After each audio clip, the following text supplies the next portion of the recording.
Cảnh báo, video sau đây có nội dung truyền tải một con game có thể gây nghiện. Xin các quý anh em vui lòng giữ vững một tinh thần tỉnh táo và chuẩn bị một tâm hồn đẹp để có được cho mình những quyết định đúng đắn. Xin cảm ơn. Mèo, hay nói cụ thể hơn là loài mèo nhà đó. Chúng là những động vật có vú, nhỏ nhắn và chuyên ăn thịt, sống chung với loài người, được nuôi để săn các con vật gây hại hoặc là làm thú nuôi cùng với chó nhà. Đó là theo Wikipedia nó nói vậy. Chứ theo thời gian tiến hóa thì hiện tại chúng đã trở thành boss và chúng ta thành sen mất rồi. Nhưng mà thôi, làm sen cho mấy con boss cute như này thì cũng đáng. Nhưng mà mấy cái con tiểu yêu này nó đâu có biết điểm dừng. Lợi dụng sự đáng yêu xen chút ranh ma của mình mà bây giờ chúng đã muốn làm chủ cái thế giới này luôn rồi. Thậm chí là lăm le cả cái thế giới ảo Metaverse nữa cơ. Không tin hả? Vậy thì theo chân mình chỉ cho con game này toàn mèo là mèo luôn. Chào mừng mọi người đã quay trở lại với HNA và chào mừng các bạn đến với tựa game Nekoverse, một tựa game cực kỳ đáng yêu dành cho những bạn nào thích mèo. Ok, thì Nekoverse là một thể loại game MMORPG được xây dựng trên blockchain, và bên cạnh những chế độ chiến đấu như là PvE hay là PvP của các thể loại Play to Earn hiện tại, thì game còn cho phép bạn được farm các loại tài nguyên cũng như là chế tạo ra những vật phẩm mới ở trong game. Và về ý nghĩa của cái tên Nekoverse này á, thì những bạn nào mà yêu thích nền văn hóa Nhật Bản thì chắc hẳn các bạn cũng biết được là Neko trong tiếng Nhật có nghĩa là mèo, còn verse ở đây có nghĩa là Metaverse, tức là những chú mèo ở trong thế giới Metaverse. Và như mọi người thấy thì game toàn mèo là mèo, cho nên Nekoverse được lấy làm tên của vũ trụ trong game. Nó là vùng đất yên nghỉ của các Neko, được cai quản bởi 3 vị thần thần thoại, được gọi là bộ ba cổ đại. Và đầu tiên như thường lệ thì Alice xin được phép giới thiệu cho mọi người về những NFT sẽ có ở trong game. Thì nhân vật chính ở trong Nekoverse không ai khác đó chính là những chú mèo Neko cực kỳ dễ thương nhưng mà cũng không kém phần cool ngầu đâu nha. Các Neko sẽ được chia ra thành 3 nhóm với các nguyên tố khác nhau như sau. Đầu tiên là Origin Quad, bao gồm 4 loại nguyên tố cơ bản là Fire, Nature, Earth và Water. Bộ NFT Origin Quad của Nekoverse đã được bán và hiện tại lúc mình quay video này là ngày 16 tháng 5 thì giá sàn của bộ Origin Quad đang là 0.89 son trên Magic Eden. Thứ hai là Pentatriad, bao gồm 3 loại nguyên tố là Spirit, Ice và Lightning. Bộ sưu tập Pentatriad đã được ra mắt sau bộ sưu tập Origin Quad và hiện tại lúc này mình quay video là ngày 16 tháng 5 thì giá sàn của Pentatriad đang là 0.84 son trên Magic Eden. Thứ ba là Void Dyad. Bộ sưu tập Void Dyad sẽ bao gồm các Neko sở hữu nguyên tố là ánh sáng và bóng tối, tức là Light và Dark. Hiện tại chưa có chi tiết về đợt mở bán bộ NFT Void Dyad của Nekoverse. Mọi thông tin các bạn hãy theo dõi các kênh social của Nekoverse nhé. Mỗi Neko sẽ là một NFT riêng biệt với các chỉ số đặc điểm khác nhau về chỉ số Attack, Defense, Speed, HP, CP và Rarity. Neko còn có thể được trang bị thêm các thiết bị và kỹ năng đặc biệt khác. Mỗi Neko sẽ bắt đầu ở cấp độ 1. Thăng cấp Neko sẽ giúp tăng chỉ số chiến đấu và tăng hiệu quả trong việc canh tác tài nguyên. Ngoài ra, một vài sự kiện đặc biệt còn có thể yêu cầu cấp độ tối thiểu của Neko để có thể tham gia. Neko có thể tích lũy kinh nghiệm của mình bằng cách là tham gia vào các chế độ chiến đấu khác nhau. Và sau khi đạt đủ yêu cầu kinh nghiệm của mỗi cấp độ thì bạn có thể nâng cấp con Neko của mình bằng cách là sử dụng các vật phẩm thăng cấp. Hơn nữa, bạn cũng có thể áp dụng một nghề nghiệp cho Neko của bạn bằng cách là sử dụng vật phẩm nghề nghiệp. Nghề sẽ cung cấp các mức tăng tương ứng khi tham gia các hoạt động trò chơi, ví dụ như năng lực chiến đấu, hiệu quả chế tạo vật phẩm, hiệu quả canh tác tài nguyên, vân vân. Một số nghề bạn có thể chọn là thợ rèn, nhà giả kim, thợ săn hoặc là thương gia. Ngoài ra, Nekobet cũng là một loại NFT trong hệ sinh thái của Nekoverse. Bạn có thể mua Nekobet trên Magic Eden hoặc nhận Nekobet từ việc nắm giữ NFT Nekoverse. Đặc biệt hơn là bạn còn có thể lai tạo Neko với nhau để tạo ra Neko mới có 2 nguyên tố. Nhân giống Neko cung cấp cho bạn trứng. Đây cũng là một NFT có thể giao dịch được trên thị trường cả trong trò chơi và bên ngoài trò chơi. Trứng có thể được nở thành Neko mới bằng cách sử dụng tủ ấm trong Neko Lab. Nhưng hiện tại thì chi tiết về việc breeding Neko chưa có thông tin rõ ràng. Vậy thì việc bạn mua và hold NFT ở thời điểm hiện tại sẽ có được những lợi ích nào? Đầu tiên, những ai là chủ sở hữu của Neko NFT thì bạn sẽ có cơ hội được airdrop độc quyền những NFT hoặc là trứng quý hiếm sẽ có trong tương lai.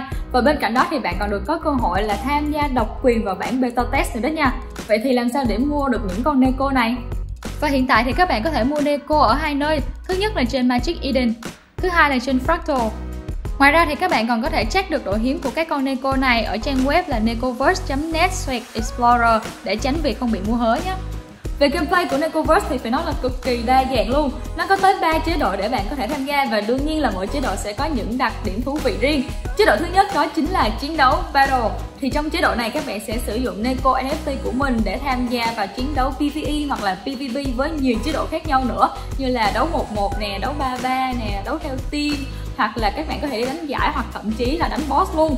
Và phần thưởng sau khi các bạn chiến thắng sẽ là token reward, và đôi khi là các bạn cũng sẽ nhận được một vài vật phẩm có thể sử dụng ngược lại ở trong game hoặc là đem đi bán ở trên chợ. Và về hệ thống chiến đấu của game thì mỗi một con Neeko nó sẽ có những kỹ năng riêng và nó đòi hỏi bạn phải hiểu rõ được 3 yếu tố chính sau đây để có thể master được game. Đó chính là nguyên tố, kỹ năng, chỉ số trang bị cũng như là level. Đầu tiên là nguyên tố, thì các nguyên tố sẽ quyết định việc Neeko của bạn được buff hoặc là debuff khi mà đối mặt với lại các Neeko của đối phương. Thứ hai là kỹ năng, bạn có thể tấn công, phòng thủ hoặc là buff cho Neeko của mình bằng các kỹ năng. Neeko có thể học các kỹ năng tương ứng với các nguyên tố của chúng. Cuối cùng là các chỉ số level trang bị. Chỉ số của Neeko là cơ sở cho sức mạnh của Neeko của bạn trong trận chiến. Mỗi Neeko sẽ có các chỉ số riêng kể từ khi được tạo ra. Khi Neeko lên cấp, các chỉ số sẽ được cải thiện. Người chơi cũng có thể sửa đổi các chỉ số bằng cách là trang bị thêm cho các Neeko. Các chỉ số cơ bản sẽ là Health Point, Attack, Defense, Evasion là lẩn tránh, Accuracy là chính xác và Speed. Chế độ thứ hai đó chính là khám phá và farm tài nguyên. Ở chế độ này nó sẽ cho phép bạn khám phá sự phong phú tiềm ẩn của Nekoverse sau các trận chiến vô cùng căng thẳng. Bạn cũng có thể sử dụng Neeko của mình để đi thu hoạch, khai thác hoặc là farm tài nguyên nông trại mà sau này sẽ được sử dụng làm nguyên liệu để chế tạo vật phẩm như quặng, gỗ hoặc là nước. Tất cả những cái tài nguyên này các bạn có thể đem đi bán ở trên chợ, nơi mà những người chơi khác có thể mua về để mà sử dụng trong việc là chế tạo vật phẩm. Thì chế tạo vật phẩm chính là cái chế độ chơi thứ ba trong gameplay của Nekoverse. Thì ngoài những cái con mèo Neeko ra thì những cái vật phẩm, những cái tài nguyên này cũng đóng vai trò cực kỳ quan trọng trong nền kinh tế của Nekoverse. Tại vì sao? Tại vì phần lớn những cái vật phẩm này là do người chơi cung cấp thông qua cái việc là chế tạo.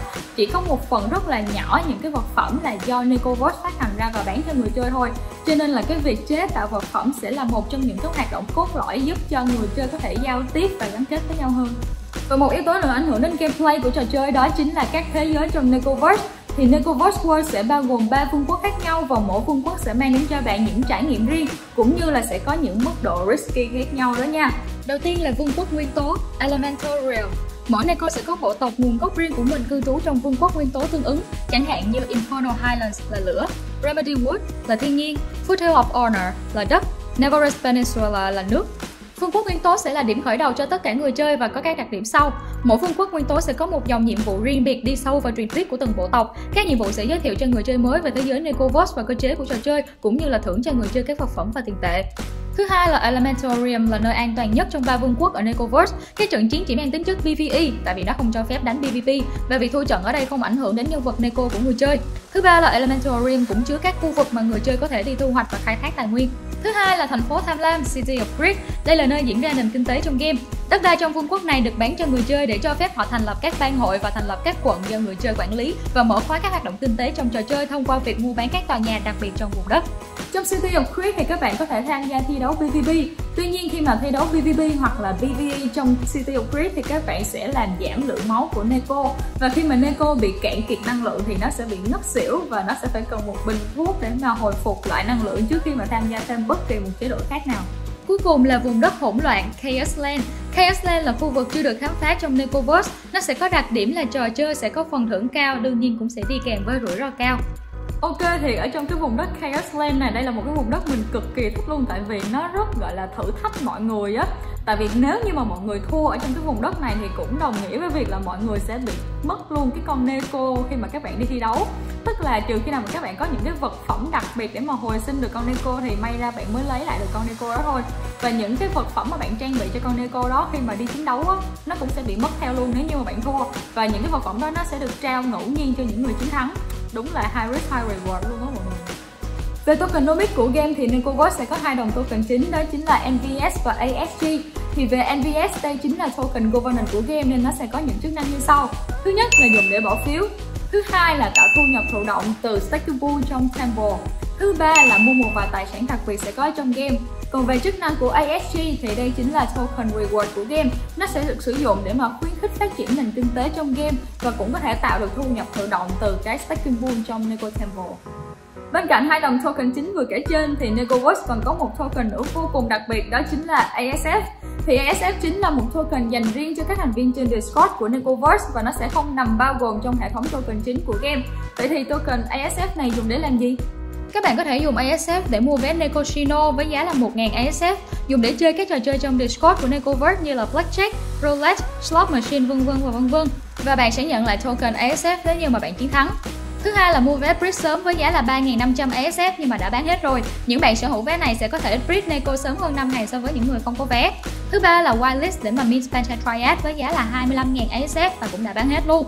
Cuối cùng là dùng để mua Neko Shard với giá là 15.000 ASF. Vậy thì sẽ có những cách nào để bạn có thể sở hữu được cho mình đồng token thứ ba này? Đầu tiên là với các NFT holder, bạn có thể được nhận ASF mỗi ngày theo số lượng Neko mà bạn có trong ví bằng cách là vào channel là Neko Bank và thực hiện lệnh collect. Thứ hai, các thành viên còn có thể sử dụng các lệnh như là work, slot và cram mỗi ngày trong channel Quickcast để có thể nhận ASF. Tuy nhiên với lệnh slot và cram, bạn có thể bị trừ đi số lượng ASF của mình. Thứ ba là thắng các trò chơi trong Nekocino và cách cuối cùng đó là tham gia vào các sự kiện cộng đồng của Necoverse. Rồi và trên đây là tất cả những thông tin mà Alice đã thu thập được cho mọi người về cái tựa game Necoverse, một tựa game dành cho những người yêu mèo. Và mọi người cũng xin lưu ý thì đây không phải là một lời khuyên đầu tư nha. Đây chỉ là những cái thông tin góc nhìn mà Alice đưa cho mọi người để mọi người có thể do your research nhé. Và nếu như mọi người cảm thấy video này hay, video này hấp dẫn thì cũng đừng quên cho Alice cũng như là đội ngũ của HNA một like và một subscribe để ủng hộ tụi mình ra những video tiếp theo chất lượng hơn nữa nhé. Và nếu như mọi người muốn tụi mình research hay là review thêm con game nào nữa thì hãy comment ngay phía bên dưới này nhé. Xin chào tạm biệt và hẹn gặp mọi người trong những video tiếp theo. Bye bye!